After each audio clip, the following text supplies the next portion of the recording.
Assalamualaikum warahmatullahi wabarakatuh. Di sini saya dan teman saya akan mempresentasikan hasil makalah kami yang berjudul Biaya Produksi dalam Perspektif Islam. Di mana dalam makalah ini terdapat beberapa pokok pembahasan, yaitu pertama, pengertian produksi dan biaya produksi. Yang kedua, faktor biaya produksi dalam pandangan Islam. Yang ketiga, biaya produksi dalam jangka pendek. Yang keempat, biaya produksi dalam jangka panjang. Yang kelima, mekanisme biaya produksi dalam Islam. Dan yang terakhir, keenam, dampak biaya produksi dengan sistem bunga versus sistem bagi hasil. Pengertian produksi dan biaya produksi.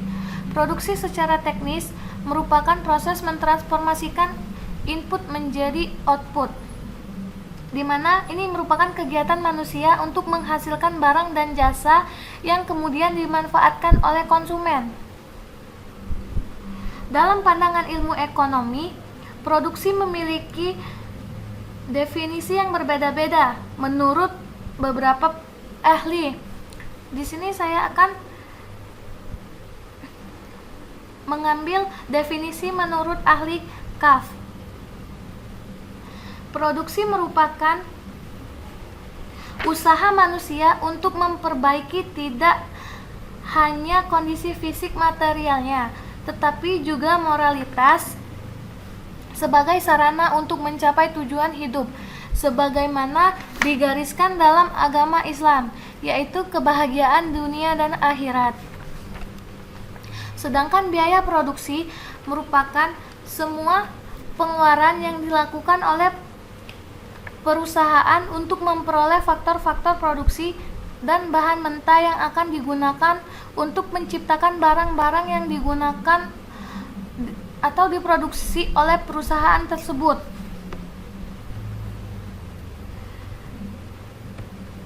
Yang kedua, faktor biaya produksi dalam pandangan Islam. Seperti yang kita ketahui, faktor biaya produksi itu berasal dari faktor produksi itu sendiri. Di sini ada 5 faktor biaya produksi. Yang pertama, sumber daya alam.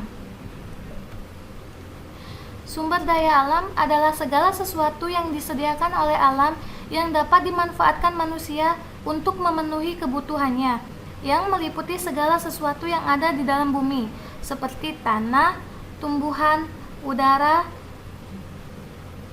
bahan tambang, dan lain sebagainya. Yang kedua, sumber daya manusia atau tenaga kerja manusia merupakan segala kegiatan manusia, baik jasmani maupun rohani, yang dicurahkan dalam proses produksi untuk menghasilkan barang dan jasa maupun faedah suatu barang. Yang ketiga, modal. Modal menurut pengertian ilmu ekonomi adalah barang atau hasil produksi yang digunakan untuk menghasilkan produk lebih lanjut. Di dalam proses produksi, modal dapat berupa peralatan-peralatan dalam bahan-bahan. Yang keempat, manajemen. Pengusaha berperan mengatur dan mengkombinasikan faktor-faktor produksi dalam rangka meningkatkan kegunaan barang atau jasa secara efektif dan efisien. Dan yang terakhir, yang kelima, teknologi. Teknologi mempunyai peranan yang sangat besar dalam sektor ini. Banyak produsen yang kemudian tidak bisa survive karena adanya kompetitor lainnya, dan lebih banyak yang bisa menghasilkan barang atau jasa jauh lebih baik karena didukung oleh faktor teknologi.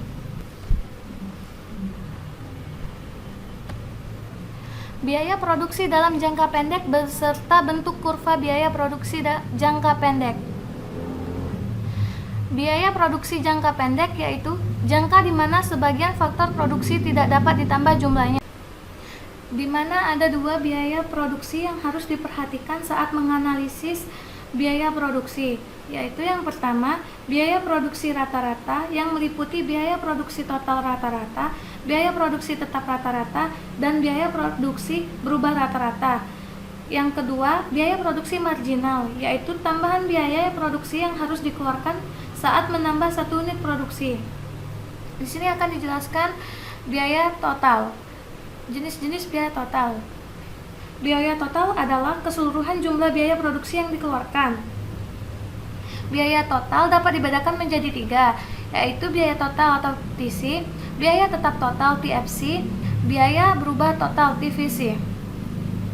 Biaya total didapatkan dari menjumlahkan biaya tetap total dan biaya berubah total.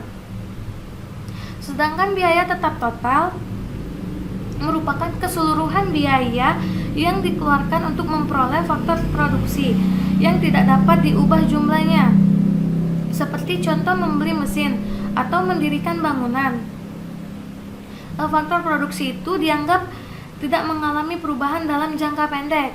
Sedangkan biaya berubah total merupakan keseluruhan biaya yang dikeluarkan untuk memperoleh faktor produksi yang dapat diubah jumlahnya. Contohnya seperti tenaga kerja. Faktor produksi itu dapat berubah jumlahnya. Karena semakin tinggi jumlah produksi, maka semakin banyak tenaga kerja yang diperlukan. Dapat dilihat dari contoh kurva di bawah ini bahwa kurva TFC bentuknya horizontal karena nilainya tidak berubah walau berapapun banyaknya barang yang diproduksi. Sedangkan kurva TFC atau biaya berubah total bermula dari titik nol dan semakin lama semakin bertambah tinggi karena semakin banyak jumlah produksi yang bertambah, maka semakin besar pula biaya produksi yang diperlukan. Sedangkan kurva TC adalah hasil dari penjumlahan kurva TFC dan TVC. Biaya rata-rata dan marginal. Biaya rata-rata dibedakan menjadi 3, yaitu biaya tetap rata-rata, biaya berubah rata-rata, dan biaya total rata-rata. Biaya tetap rata-rata didapatkan dari biaya tetap total dibagi dengan jumlah produksi. Sedangkan biaya berubah rata-rata diperoleh dari biaya berubah total dibagi dengan jumlah produksi. Dan biaya total rata-rata diperoleh dari biaya total dibagi dengan jumlah produksi. Dapat dilihat dari kurva di bawah bahwa kurva biaya tetap rata-rata berbentuk menurun. Yang ini AFC dan AVC dan AC menurun dari kiri atas ke kanan. Bentuk ini disebabkan karena semakin besar jumlah produksi, maka semakin kecil biaya tetap rata-rata. Bentuk kurva ini mencerminkan bahwa kegiatan produksi dipengaruhi oleh hukum hasil lebih yang semakin berkurang. Baik, bismillahirrahmanirrahim. Assalamualaikum warahmatullahi wabarakatuh. Di sini saya akan melanjutkan pembahasan materi dari Mbak Kurnia mengenai biaya produksi dalam perspektif Islam.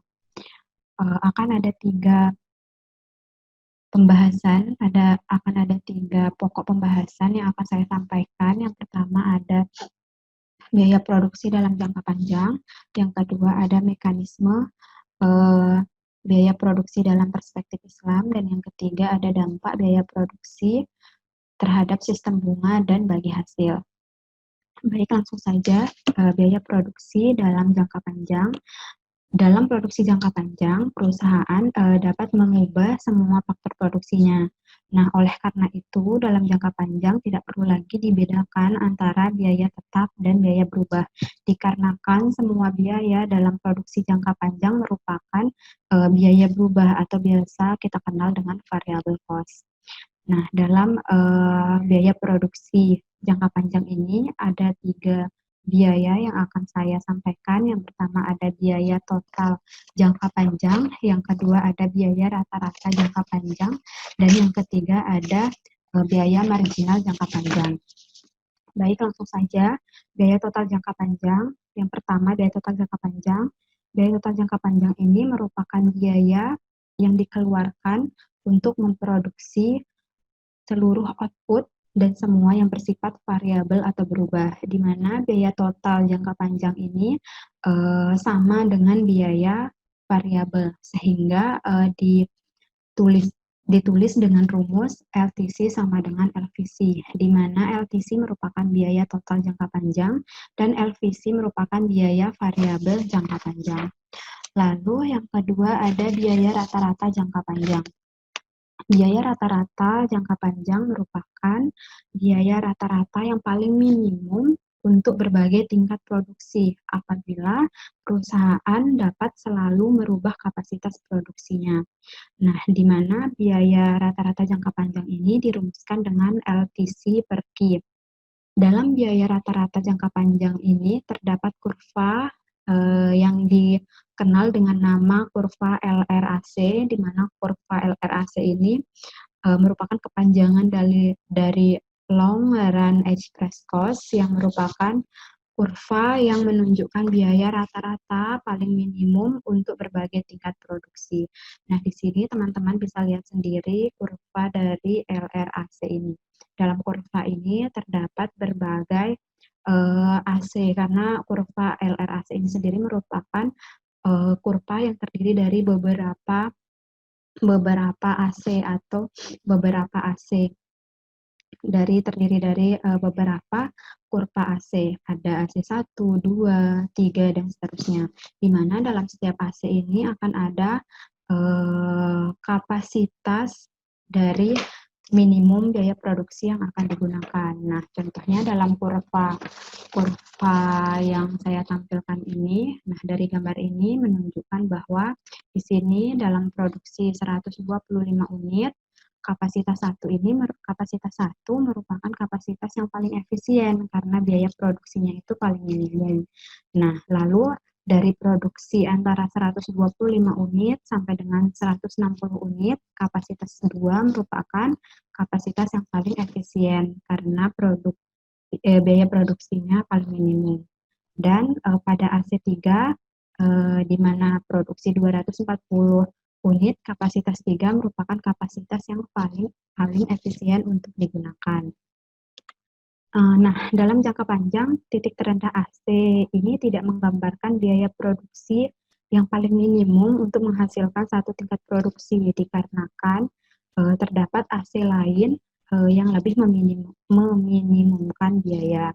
Lalu yang ketiga ada biaya marginal jangka panjang. Biaya marginal jangka panjang merupakan biaya tambahan karena menambah produksi sebanyak 1 unit, di mana perubahan biaya total sama dengan perubahan biaya variabel. Nah, dalam biaya marginal jangka panjang dapat dihitung menggunakan rumus LMC sama dengan LTC per Q, di mana biaya marginal jangka panjang sama dengan perubahan biaya total jangka panjang dan perubahan output.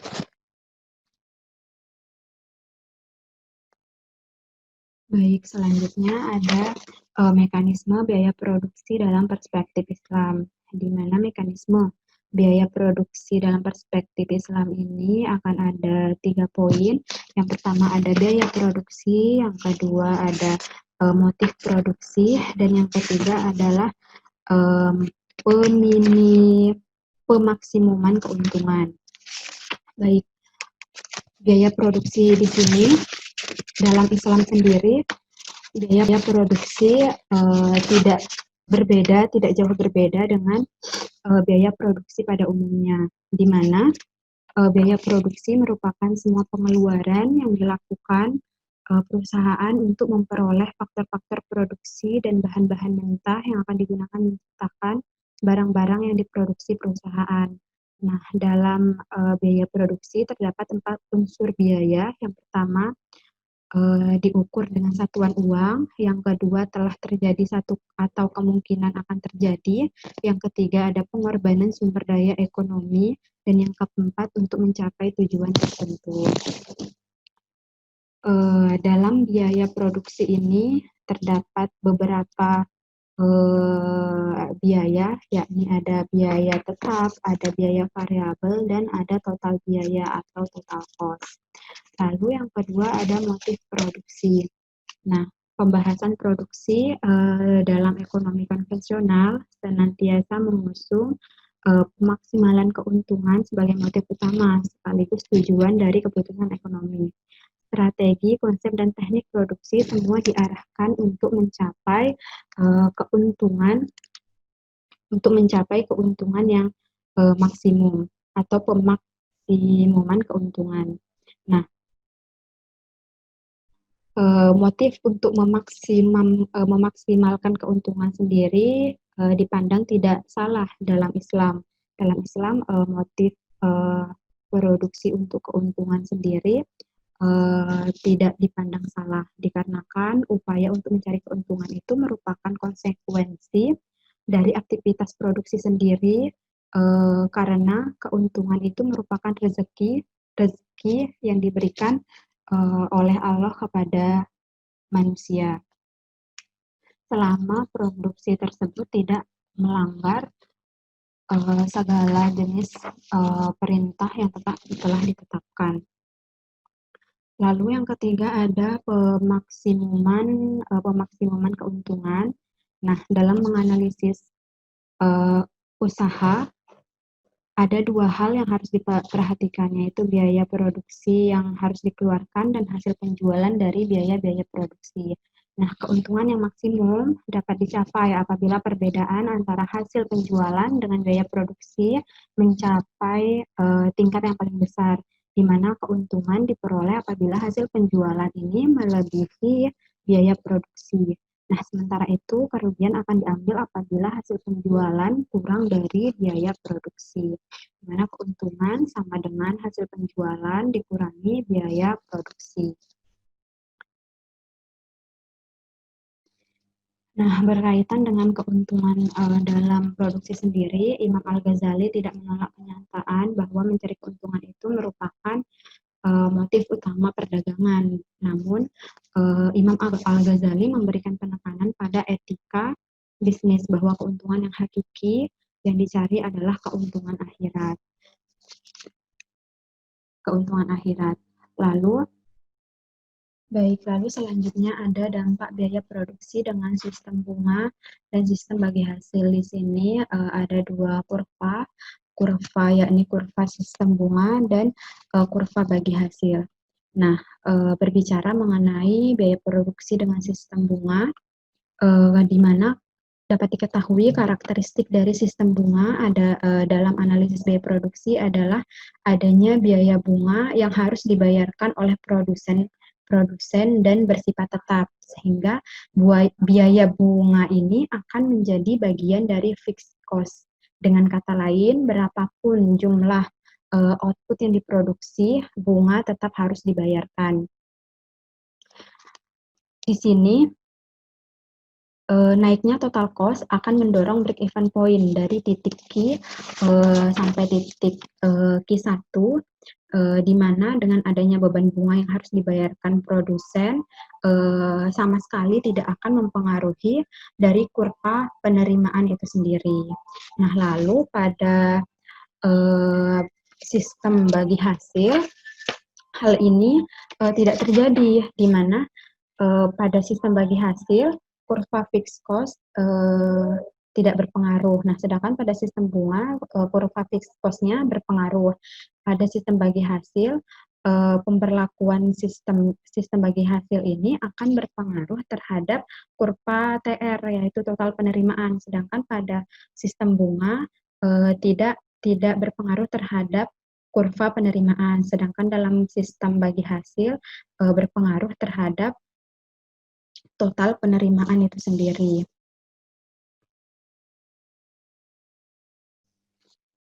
Jadi, bila dalam sistem bunga yang berubah adalah kurva TC, yaitu kurva TC-nya akan bergeser secara paralel ke kiri atas. Nah, sedangkan dalam sistem bagi hasil yang berubah adalah kurva TR, di mana kurva TR ini akan berputar ke arah jarum jam dengan titik 0 sebagai sumbu arahnya. Semakin besar nisbah bagi hasil yang diberikan kepada pemodal, maka kurva TR ini semakin mendekati horizontal sumbu X. Nah, dari kedua sistem ini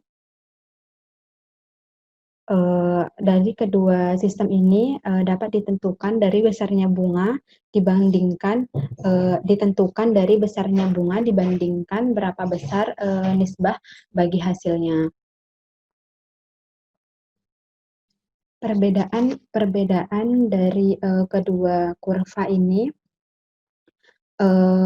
ada pada penyebabnya. Nah, apabila QI disebabkan oleh naiknya TC, maka QRS disebabkan oleh berputarnya TR. Kesimpulannya adalah kedua sistem baik bunga maupun bagi hasil ini akan menggeser Q menjadi lebih besar.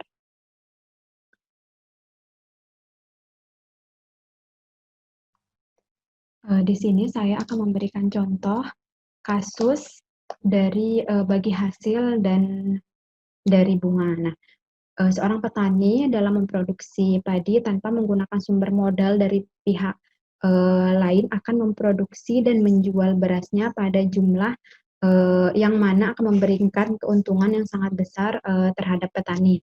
Contoh, keuntungan akan didapat apabila jumlah beras yang diproduksi minimal 100 kg. Nah, namun apabila petani tersebut menggunakan sumber dana, baik itu dari bunga maupun bagi hasil, maka tuntutan untuk memenuhi keuntungan minimalnya akan lebih besar dari 100 kg, di mana tuntutan ini sebagai konsekuensi atas pembayaran bunga dan bagi hasil yang harus dibagi kepada pihak lain. Contohnya, dengan adanya bunga dan bagi hasil, keuntungan minimal itu akan didapat apabila jumlah besar yang diproduksi minimal 120 kg. Jadi bukan 100 kg lagi, melainkan 120 kg karena adanya beban biaya yang harus diberikan karena adanya sistem bunga maupun sistem bagi hasil. Baik, sekian penjelasan dari saya. Mohon maaf apabila banyak kekurangan. Wabillahi taufiq wal hidayah. Wassalamualaikum warahmatullahi wabarakatuh.